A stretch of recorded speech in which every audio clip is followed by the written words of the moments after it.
There are moments in life that stay tucked away in the quiet corners of memory, not because they were grand or dramatic, but because they revealed something true, something raw, something that shaped a person from the inside out. For Ronald Reagan, one such moment lived not in the White House, not in Hollywood, not on a stage, but in a small room lit by a single lamp, beside a letter he wrote with trembling hands, a letter no one ever received, before the fame, before the speeches, before America knew his voice. There was a young man who carried doubts. He never spoke aloud. He had dreams, yes, big ones, but he also had fears that clung to him in the late hours of the night. And there was one person who could see those fears more clearly than anyone else. A childhood friend named Anna. Anna wasn't remarkable to the world, but she was remarkable to the boy who grew up beside her. She had soft eyes that noticed everything, a laugh that felt like home, and a way of speaking that made even the hardest truths sound gentle. When Reagan was young, she was the one person who believed he was meant for something more, long before he believed it himself. They grew up together in Dixon, running through fields, skipping stones along the river, sharing secrets under the old oak tree near the edge of town. But life had a way of pulling people in different directions. Anna's family fell on hard times, and when Reagan was in his late teens, she moved out of state to live with relatives. They promised to write to each other, and for a while, they did long letters filled with stories, dreams, and worries they never spoke of to anyone else. But as the months went on, the letters slowed, and then they stopped. Reagan told himself she was busy, that life had gotten in the way, that maybe she was happier where she was. But the truth, the one he never said aloud, was that he missed her more than he knew how to admit, and the silence she left behind opened a hollow space inside him he didn't know how to fill. One cold evening, long after the sun had disappeared behind the rooftops, Reagan found himself sitting alone at the small desk in his room. The house was quiet, too quiet. His father had gone out again. His mother was sewing in the living room, and the only sound was the soft hum of the winter wind rattling the window. On the desk sat a stack of blank paper, a bottle of ink, and a fountain pen he'd borrowed from the radio station. He hadn't planned to, right? He had sat down intending to read, or pretend to study, or distract himself with anything that would numb the ache of being forgotten. But instead, his hand moved toward the pen, almost on its own. He dipped it into the ink bottle and stared at the empty page before him. His heart pounded harder the longer he looked at it. He didn't know where to start. He didn't even know if he should. After all, why write to someone who had stopped writing back? But something in him, something stubborn, something tender, something that refused to let go, kept urging him forward. And so he began. Dear Anna. The ink bled softly into the page, forming the first two words he had been afraid to write for months. He paused, his breath catching. He didn't want to sound desperate. He didn't want to sound bitter. He didn't want to sound like a boy waiting for a letter that might never come. But he also didn't want to lie. So he wrote the truth. It's been a while since I heard from you, and I hope that means you're well. I hope you're safe. I hope the new place is kinder to you than you feared it might be. He stopped again. The room felt warmer, suddenly, the lamp flickering as though reacting to the weight of his words. He continued, I've been working more at the station. They let me sit closer to the microphone now. Not to talk, just to hand things to the announcer. But it feels like I'm getting closer to something. I don't know what yet. Maybe I'm imagining it. He scratched that last line out and rewrote it. Maybe. I'm just hoping for it. The honesty stung him. It felt like admitting he was still that boy who waited for things, waited for chances, waited for direction, waited for letters. He set the pen down for a moment and rubbed his eyes. The lamp's warm glow made the room feel smaller, like it held only him, the desk, and the memories he was trying to make sense of. He picked the pen up again. I don't know if you remember, but the last day we spent together before you left, you told me something. You said, Ronnie, you're going to do good things, not because you're loud, but because you care. He stopped. His chest tightened. She had said that. It was the kind of thing she would say. Simple, gentle, but filled with quiet conviction. He stared at the words, his hand trembling slightly. No one has said that to me since you left. His throat grew tight. I don't know if I believe it anymore." A tear rolled down his cheek before he even realized it was coming. He wiped it quickly, almost angrily, as if ashamed of how fragile he felt. But another followed, and then another, until he had to set the pen down again because he couldn't see the page clearly. The house was silent, except for his quiet, uneven breaths. He hadn't meant to write something so raw. He hadn't meant to reveal how lost he felt. He hadn't meant to let the truth slip through cracks, he thought. He had sealed, but the letter kept pulling him in. He picked up the pen once more, gripping it tightly. "Sometimes I wonder if people like me ever really do good things, or if we just hope someone will tell us we can." He paused, staring at the ink glistening on the page.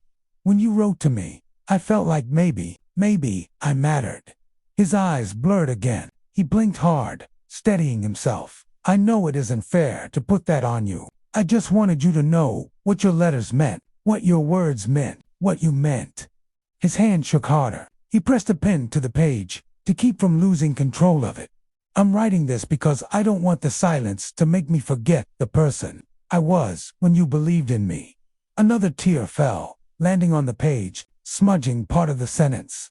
Reagan let out a trembling breath. For a moment, he folded his arms on the desk and rested his forehead against them, letting the emotion rise and fall like a quiet tide. He felt foolish, exposed, but also relieved, as if speaking the truth, even to an empty room, had lifted something heavy from his shoulders. When he sat up again, his face was streaked with tears, but his eyes were clearer. He dipped the pen into the ink once more and began to write the part he had been most afraid of. "If you never write back, that's all right. Truly, I just wanted you to know that you made a difference in my life, even if it was for a short time, even if you didn't mean to." His breath trembled again. "And if this letter never reaches you, maybe that's for the best. I guess I'm really writing it for myself." He wrote for another 10 minutes, slow, deliberate sentences about their memories, about the small hope she once planted in him, about the kind of person he wanted to become, not because she asked him to, but because she taught him to. Finally, his words softened into a closing line. "Take care of yourself, wherever you are, Ronnie." When he finished, he folded the letter carefully, almost tenderly, and slipped it into an envelope. He wrote her name on the front, but he didn't write an address. He didn't know where she was, and maybe some part of him didn't want to send it at all. He held the envelope in his hands for a long time, staring at it under the soft lamplight. It felt heavier than paper should feel, heavy with truth, with longing, with the weight of everything he didn't know how to say aloud. Then he stood, walked to the small dresser beside his bed, opened the top drawer, and placed the letter inside. He didn't hide it, but he didn't send it. He simply closed the drawer quietly and sat on the edge of his bed, staring at his hands, the hands that had written the most honest words he had ever put on a page. He whispered to the empty room, "I hope you're all right, Anna." But the house gave no answer, and so the letter remained there, unread, unseen, unsent. The first of many private truths he would tuck away in silence. The rest of the story, what happened to the letter years later, what he told Nancy about it in their early marriage, and the moment the letter finally resurfaced when Reagan least expected it. The letter sat in the top drawer of Ronald Reagan's dresser for years, folded neatly, edges softened by time, its paper slowly aging alongside the young man who wrote it. Dust settled on the corners of the drawer. Seasons passed, and life pulled him forward, the way it pulls everyone, one small decision at a time, each step a little further away from the boy he once was. For a long time, Reagan didn't dare reread the letter, not because he had forgotten what it said, but because he remembered too well what it cost him to write it. He remembered the tears, the trembling hands, the honesty that frightened him. He remembered the ache of missing someone who had once believed in him, with a purity that felt almost sacred. But every so often on quiet nights, when the world felt heavy, he would open the drawer, touch the envelope lightly with his fingertips, and close the drawer again, as if just acknowledging its presence grounded him. The letter didn't make him sad. It reminded him of who he wanted to become. It reminded him that even in loneliness, he had found the courage to tell the truth. It reminded him of the quiet voice in his chest that whispered, "You matter." even if no one says so. And for a boy who often felt unseen, that whisper carried him through more nights than he would ever admit. Years passed. Reagan worked at the radio station, then left for new opportunities. He moved into a small apartment, leaving behind the room where the letter was written. But before he closed the door for the last time, he took one final look at the drawer. Then he opened it, lifted the envelope, and carried it with him. He didn't know why. He just knew he couldn't leave it behind. The letter traveled with him from one apartment to another, from job to job, from state to state. He tucked it into suitcases, drawers, briefcases, and eventually into the small wooden box he kept for things he couldn't quite explain, but couldn't throw away. The years blurred. Radio became acting. Acting became speeches. Speeches led to something bigger than he ever expected. But even as his world expanded, the letter remained the same, unread, unsent, unforgotten. It wasn't until he met Nancy that the letter shifted from private memory to something more. She had a way of seeing the people behind their smiles, the soft parts, the quiet parts, the parts that others often overlook. She didn't pry, but she noticed things. One evening, in their early marriage, they were sitting together in the living room of their small home, sorting through old belongings. Reagan laughed as he pulled out old photos, mismatched cufflinks, ticket stubs from shows he barely remembered. Nancy teased him gently about being sentimental. "You keep more things than anyone I know," she said with a warm smile. He shrugged. "I guess I don't like letting go." She reached over and squeezed his hand. "That's not a flaw." Then, as Reagan rummaged deeper into the box, his fingers brushed a familiar envelope, the one with softened edges and a faded crease along the fold. His heart skipped.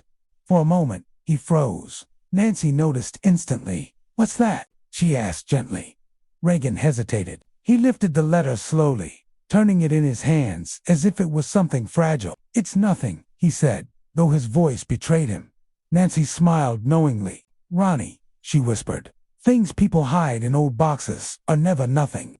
He swallowed, looking down at the envelope. He had never told anyone about it. The words inside were too personal, too honest. They belonged to the boy he used to be, the boy who felt lost, unseen, uncertain.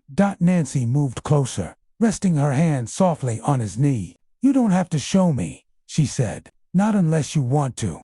For a long moment, Reagan said nothing. The room felt still. The only sound, the soft ticking of the clock on the wall. Finally, he handed her the envelope. "I wrote it when I was young," he said quietly. "Very young." Nancy held it with both hands, as if it were something sacred. "To who?" "Someone I once knew," he said. "A friend, maybe more than a friend. She believed in me at a time when I didn't believe in myself." Nancy traced the edges of the envelope with her finger. "Did you ever send it?" "No." "Why not?" Reagan looked out the window, watching the faint glow of the street lamps spill across the yard. "Because some things aren't meant to be said out loud," he whispered. "Not to anyone but yourself." Nancy nodded slowly, her eyes soft. She didn't open the letter. She didn't ask to. Instead, she placed it back in his hands and said something that stayed with him for the rest of his life. "Ronnie, you don't have to send a letter for it to change you." Her voice was quiet, steady. "You wrote it because you needed to understand your own heart, and sometimes that's enough." Reagan closed his eyes, her words sinking into him like warm sunlight. He realized then that the letter had done exactly what it needed to help him grow, help him face loneliness, help him find a voice when he felt small. He tucked the letter back into the box. Nancy kissed his cheek gently, and the moment passed but stayed with him for years. Decades later, long after Reagan had become a public figure, long after he had stood on stages and spoken to thousands, long after the world had given him titles and responsibilities he never could have imagined as a boy, the letter resurfaced again. He and Nancy were cleaning out a closet, preparing to move to a new home. The wooden box hadn't been opened in many years. When Reagan lifted the lid, he found old photographs, handwritten notes, a library card from his youth, and the letter, still folded, still unsent. His hands trembled slightly as he picked it up. Nancy noticed the way his expression changed. "That's it, isn't it?" she asked softly. He nodded. She sat beside him as he unfolded the letter for the first time in decades. The paper crackled from age. The ink had faded, but the words remained. When you wrote to me, I felt like maybe I mattered. I'm writing this because I don't want the silence to make me forget the person I was when you believed in me. Reagan inhaled sharply, emotion welling in his chest. He read the letter in silence, letting every word, every piece of the boy he once was wash over him once more. Nancy rested her head on his shoulder. Do you regret not sending it? Reagan thought for a moment. No, he whispered. I think, if I had sent it, I wouldn't have become the man I became. Some things hurt, just enough to make you grow. Nancy smiled softly. And some things teach you how to love. He folded the letter carefully, almost reverently. For the first time, he finally understood why he had kept it all those years. It wasn't about Anna. It wasn't about lost love. It wasn't even about the silence. It was about the boy who wrote it. The boy who felt unseen. The boy who found courage through ink and paper. The boy who became the man standing now. The letter was a reminder that strength can come from vulnerability. That clarity can come from pain. That growth can come from words we never share. He placed the letter back in its envelope, held it for a long moment, and then tucked it into the inside pocket of his jacket. Nancy watched him quietly. What will you do with it? Reagan smiled softly, slowly. I'll keep it, he said. Not because it's unfinished, but because it's part of me. In the years that followed, Reagan carried the letter with him whenever he moved, whenever he changed chapters in his life, whenever he felt a need to remember where he came from. He never read it again. He didn't have to. The words were etched into him. Some memories belong on pages. Some belong in hearts. This one belonged in both. Near the end of his life, when the world grew quieter, when his memory began to fade, when only the most important pieces of his past remained, Nancy found the letter once more. It was tucked inside a small wooden box on his dresser, the edges softer than ever, the ink older, the paper yellowed. She held it gently, tears forming in her eyes, not from sadness, but from love. A lifetime later, the letter still hadn't been sent, but it had shaped a man's entire life. If this story touched your heart, I'd be honored if you stayed for the next one. Please consider liking the video, leaving a comment, and subscribing to the channel. Your support keeps these quiet memories alive.